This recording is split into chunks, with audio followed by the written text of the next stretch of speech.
welcome to a completely brand new video today. So in this video, it's going to be a new Doctor Who review, which I have just finished watching.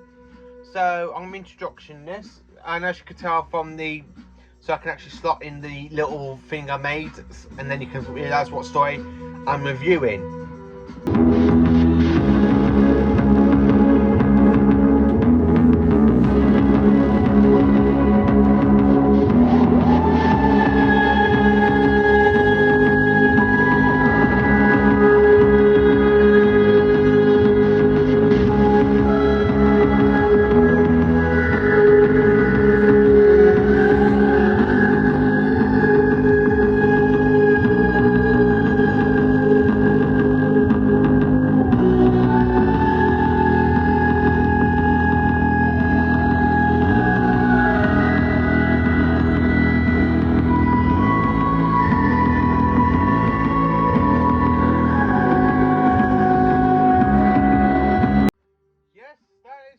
I am reviewing Doctor Who, The Brain of Morbius. Now, this story was broadcast from the 3rd to the 24th of January 1976, and this one is one of my fantastic horror stories for Doctor Who. So, with the time's been took over by the Time Lords to materialise on the planet Khan, the Time Lords, basically in this, the Time Lords are trying to prevent trying to get the Doctor to prevent in the return of Morbius. So we have an evil scientist named Solomon, who is literally actually basically cutting up insects, slicing their heads off to see if they can make it into to put the Time Lord brain of Morbius, who is a war criminal of the Time Lords. And the Time Lords track Morbius down to Khan with the Sisterhood of Khan, and they killed Morbius. Now, this story features the 4th Doctor, aka Tom Baker, as you can see from the back of me, as well as the little clips I've made from the gifts things. And of course, we have Sarah Jane Smith as played by Elizabeth, the brilliantly Elizabeth Sladen, who unfortunately passed away back in 2011. So this story is part of season 13. Now, season 13 is a fantastic season for Doctor Who. If you watch my season 13 review, you can understand why.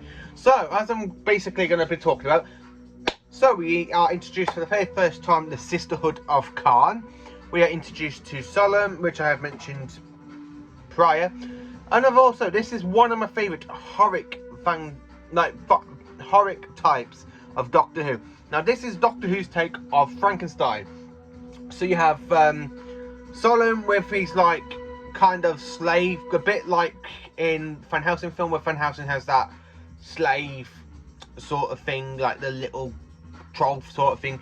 But in this, we have I think it's Handel, where Solomon has chopped his arm off, replaced it with a claw, and put it onto the body he is making for Morbius. Now, he wants a humanoid head for Morbius' brain to fit in.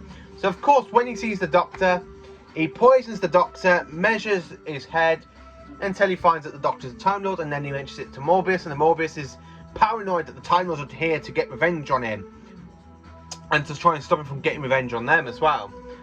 It's really, really interesting, and it's really, really good to see a war criminal of the Time Lords. Now, at this point of Doctor Who, we really just, the only kind of villains we see that are like Time Lord wise, we see the War Chief in the War Games, and the Master, and of course Omega. So in this, we are introduced to another Time Lord evil, aka Rebellion Time Lord. Now, Morbius was the head of the High Council, and then he went and became a war criminal. So, the tracking down onto Khan, Solomon is one of his followers. Now, Solomon is trying to make Morbius survive, putting his head into a glass bowl. Now, that one is really interesting, actually. You wouldn't actually think about a brain being inside a glass bowl with big, massive, ampers for eyes. Tom Baker in this is an absolutely fantastic character as the Doctor. I really love Tom Baker as the Doctor. It's why he's my favourite Doctor. And of course, Morbius, Morbius is a really good Time Lord villain. Especially when you have that scene with Morbius, with Solomon sculpt Morbius's actual head. out of a clay model of Morbius's head, and the Doctor recognises it. That's another good, like, little interesting fact about that. I actually love the fact that this is more like a kind of, like a bit of Dr. Frankenstein with a Doctor Who twist. Change Frankenstein to Sullivan, change Frankenstein's monster to Morbius, and then boom, you got an interesting story. Now, I normally watch this story every year for Halloween because this is a good horror story to watch for Halloween, really. And I just absolutely love this story. It's just one of the best stories, I actually think. And it's good to see that the Time Lords make it, well, of course we are introduced into Sisterhood now. The Sisterhood of Khan are trying to stay alive through the Alexa, which is some sort of like this flame that introduces like some sort of liquid, and they drink it and it helps them to stay immortal. Now, unfortunately, the Time Lords know about this, and Morbius does betray that trust with the Time Lords and with the Sisterhood of Khan. So they're all there for his trial, and Morbius is put to death.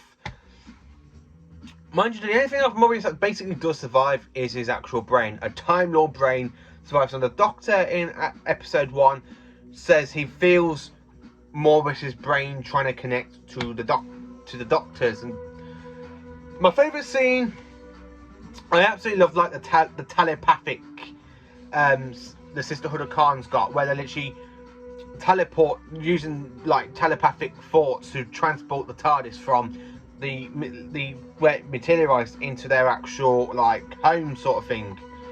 Well, I say it's like a cave, a deep cave for the Sisterhood. They're really interesting and they're really, really fantastic as well. I actually like them. I like the old woman who at the end who sacrifices her life to save the Doctor by giving the Doctor the elixir of life, and the Doctor gets comes back to life. Well, really what basically happens, the Doctor challenges Morbius to a bit like a Time Lord face-off, where they connect their minds up to each other, and then you have that line from Morbius: "How many lives have you lived, Doctor?" Now, of course, at this point, we didn't know the Doctor had any faces prior to William Hartnell, but thank you to Chris Chibnall, who wrote The Timeless Children, has actually made the Morbius Doctors from the story actually canon, saying that actually before Hartnell, before the Doctor had his mind wiped, well, before they had the mind wiped and turn back into a child and grow up to William Hartnell. Yeah, Chibnall does actually retcon a little bit of this into the Timeless Children, but it's really, really quite good actually to see the other faces. Now, when I first saw this, I actually thought the Morbius faces were Morbius, not the Doctor's faces, like more Morbius's past incarnations, but it turns out to be the Doctor's. So this story, for ranking wise, is literally a 10 out of 10. This one is really enjoyable, a really, really fantastic horror graphic story. As I say, I normally watch this like for Halloween wise, because it is like a really, really good story to watch for Halloween wise for Doctor Who. And of course, it's just absolutely brilliantly and fantastic. Well done. It's one of the best stories from Philip Hinchcliffe's like era's show producer. Tom Baker has had so many good episodes, so many episodes, and I've only talked about 2 of them: Logopolis, which is the last one, and this one. And I've got a load more Tom Baker stories I can actually make a review on and talk about too. Yeah, and basically this story, 10 out of 10. It's just absolutely fantastic. I absolutely really enjoy this one. I love that the Morbius Doctors are really, really fantastically like shown up, even though the Morbius Doctors are just the producers at the time, wearing like fancy dress stuff to make themselves before Hartnell, really. But it's really interesting as well. I actually love like my favourite scene. Well, I've got a load of favourite scenes for this episode I've just watched. Especially that little face-off between Morbius and the Doctor. I love how someone is literally trying to beg the Sisterhood of Khan to do whatever they want with the Doctor, but leave him the Doctor's head so he can put in Morbius's brain into it. And of course, Sarah Jane Smith gets her eyesight taken off her for quite a bit. At the end of episode 2 and 3, at the end of episode 3, she gains her eyesight back. And of course, it's just, so basically she's like walking around being like kind of, what's the word? you know, no eyesight, blind. So she's literally walking around like she's blind from the Sisterhood of Calm, from their ring when it blasts Sarah in the eye. So after she saves the Doctor. So yeah, my favourite story for Tom Baker. Now this is one of my favourite stories for Tom Baker. I really, really enjoy The Brain of Morbius. So yeah, this is my talking about backgrounds and stuff. What do I actually personally think about this story? This actual story is top notch. It is a fantastic, as I keep saying, horror gothic story. Now I do love when Doctor Who does the whole horror stuff. I love the Talents of Wing Chang for the horror stuff. I absolutely love the horror Fan Rock is another good one. That's more like a fantastic one. Like for Travel Time of Terror of the Vervoids, you have a murder mystery. I just absolutely kind of love it when Doctor Who goes literally out of a bang. I mean, my favourite story for Colin Baker is Attack of the Salmon, when the salmon crushed Lytton's hands, and I'll be doing a review on that one at some point. I've got a load of Doctor Who episodes and stories I can talk to you about. So this story is actually 4 parts long. It's absolutely brilliantly done and fantastically. I keep saying fantastic every video. I've got to stop saying that.